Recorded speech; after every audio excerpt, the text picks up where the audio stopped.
The student that will be writing asụsụ Igbo in your NECO exam.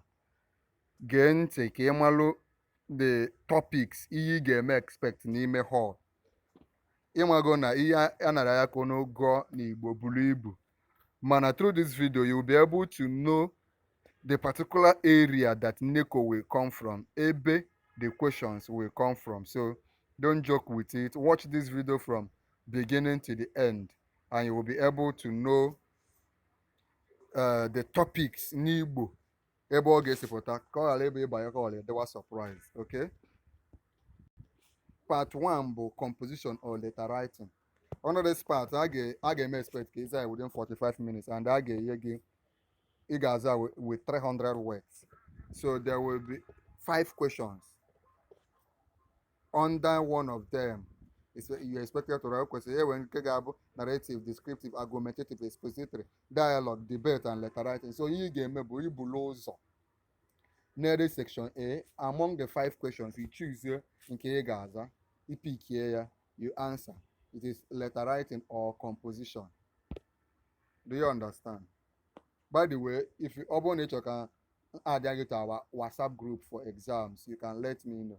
What you just do is to like here this video, subscribe to our channel, Noble Tutorials. If subscribe, Hana, I will begin to guide you. Just if you're under this video, quote I have subscribed, or you quote ya Igbo, Igbo, now subscribe, go so ya Igbo more. If there na beke I'll subscribe, then I'll begin to guide you on other things you need.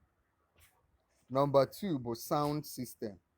2 questions will be said to answer 1. I got joke questions on Igbo phonemes like vowels, consonant, that is Oda ume, Mgbochi ume, Oda.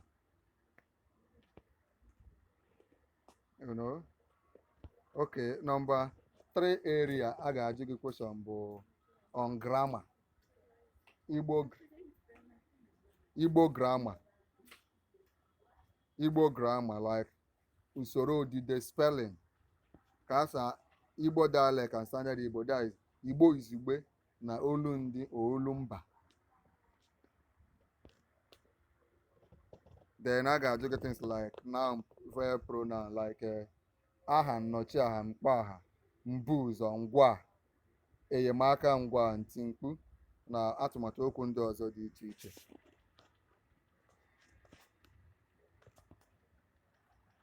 Then I got to get questions on literature, oral literature. Under this, I got to get things like folklore, ifo, ụkabuilu, akụkọ ifo, abụ, uri, ilu. Ihe ndị a niile na-akpọpụta bụ ihe ga-apụta. Okwu ntụghe ma okwu ntabire, ejije ọnụ, mbem, agwụgwa, that is gwam gwam gwam, ilu, and all the rest. So gbaa mbọ mụta these things. Go to your Igbo textbook or go these things ọfụma as you prepare for your exam. Then I got this literature. This question will be set from your prescribed book. Akwụkwọ ahọpụta, akwụkwọ arọrọ arụ ahọpụta. As you know, go for this exam. If I can say it here, I will also tell you. Then I got just questions on customs. Njirimara ndị Igbo, dịka asụsụ ha, ejije, omenala, ekpemekpe. Chetakwa na ị ga-subscribe to YouTube channel. Ọ bụrụ na ị subscribe be, pịa subscribe kịta. Then ị like ya this video. Ị bịazie under this video sị m na ị subscribe go sụọ ya n'Igbo. Okay, a ga-ajụ gị ekele ndị Igbo. Mmemme gụnyere ọjị, ịtụ nzu, ịkwa aka ụtụtụ, ịgọ ọfọ wee dịrị gawa, nnabata ọbịa, ọmụmụ nwa, ile ọmụgwọ, ibi ugwu, nkwenye ịlọ ụwa, ọgbanje, emume, ọfala, ịbụ ụzọ, egwuregwu, nsọ ala na arụ. Ihe ndị a bụcha emume ndị Igbo. From your Igbo textbook, you'll be able to know these things. Then I ga-ajụ gị institutions, ewumewu ndị Igbo.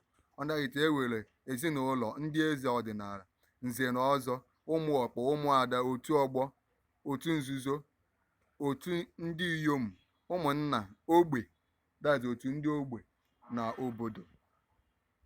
A ga-ajụkwa gị edemede mmekọrịta like alụmalụ, alụmdi na nwunye, ezinụlọ, ịgọ ọgọ, nwa dị ala, ịgba ndụ, ịgba oriko wee dere gaba. A ga-ajụ gị maka echichi dịka echichi lọlọ, echichi uyomu, ọmụ, eze ji oke, atama. A ga-ajụkwa gị maka abamaba dịka ịba mmanwụ, ịba ọkọnkọ, ịba ekpe, ịba ọmaba, ịba odo na ịba dibịa. Ị na-esonyekwa? A ga-ajụ gị maka ewumewu akụ na ụba like ike ekpe. Ike ekpe bụ mmadụ ike properties ya. Okay. Iri ekpe, ala na ihe dị na ya. Aka ọrụ, a ga-ajụ gị maka aka ọrụ ndị Igbo. Ịkpụ ụzụ, ịgba nta, ịkụ azụ, ọrụ ugbo, ịkwa nka, ịkpụ ite wee dere gaba. A ga-ajụ gị maka ewumewu ofufe, ịgba afa, ịchụ àjà, ngwa ofufe ọfọ wee dere gaba. Ihe ofufe like ndị ichie, arụsị, ikenga wee dere gaba. Ihe ndị a na ihe ndị ọzọ ka ị ga-atụ anya na a ga-ajụ gị n'anya n'akwụkwọ ọgụgụ ahọpụtara maka afọ nke a. Prose bụ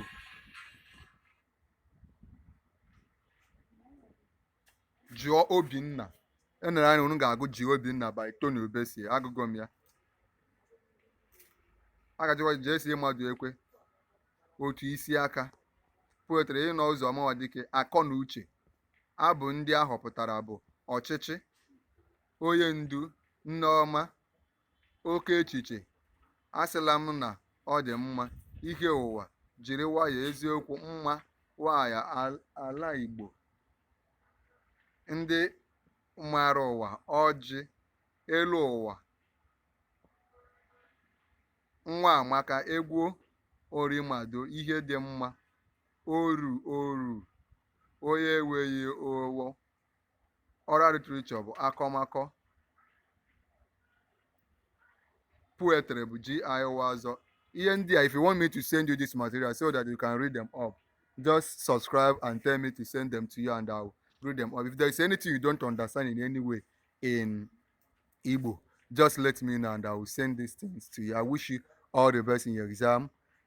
Gbaa mbọ pịa subscribe kịta, gwazie m ihe ndị ọzọ ị chọrọ ka m meelu gị and we will do it for you. Ndeewo.